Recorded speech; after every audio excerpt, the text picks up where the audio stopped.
July of 1990, a man assaulted me while I was on a morning walk in southern France. He jumped me from behind, threw me into the bushes on the side of the road, beat me, raped me, strangled me into unconsciousness several times, and then dragged me into a ravine, hit me on the head with a rock, and left me for dead. My testimony was believed by everyone in the criminal justice system. There was lots of corroborating evidence. This is highly unusual. So I was laying there, and he took off my underwear and pushed himself in me. It's important to believe survivors because it's their story. It's no one else's story to tell, that they went through it, and we have to trust their opinions and know that they're telling the truth. And yes, you have to fact check them a little bit because memories can be distorted, but also it's their personal testimony to what happened, and they're going to remember it the way that they remember it and the way they went through it. In my heart, I feel like if I were to be in the same position as them, I would want somebody to believe me as well. And in our society, we tend to doubt the experience of what people went through.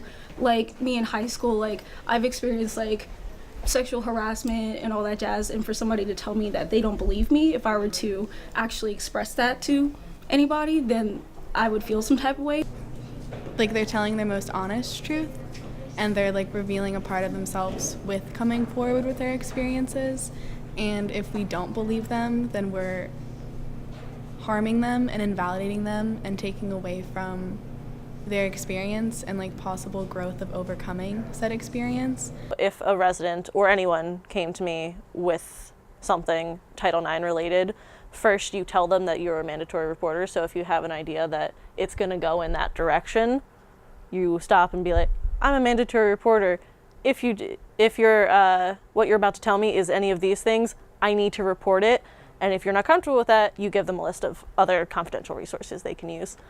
But if they continue, you, one, help them through situation, take care of that, make sure they get the help that they need in the time in present, and then you will fill out a Title IX report online, and those are sent directly to Michael Dunn. No one else sees them.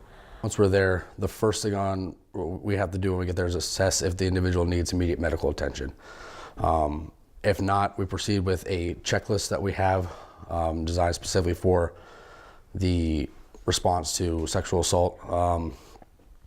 Next thing I basically is going into, do they want the sheriff's office called for law enforcement intervention or legal proceedings. From there, various phone calls are made.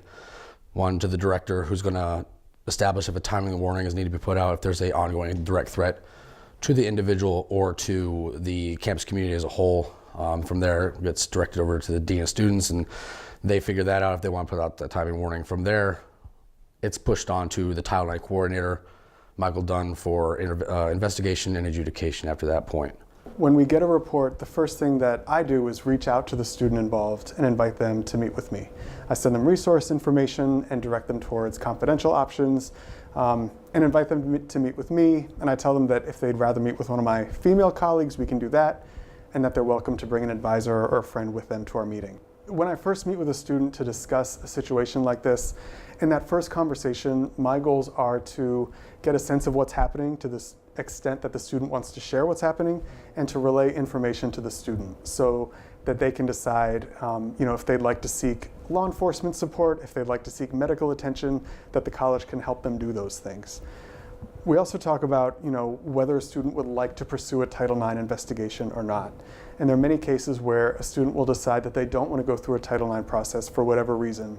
And we want to do our best to honor that choice and to not pursue an investigation unless the student wants to. I think that one of my responsibilities is to try to continually improve and figure out what our students need to feel safe and feel responded to. Even if your parents or even if your friends don't believe you should stand in your truth and don't doubt yourself.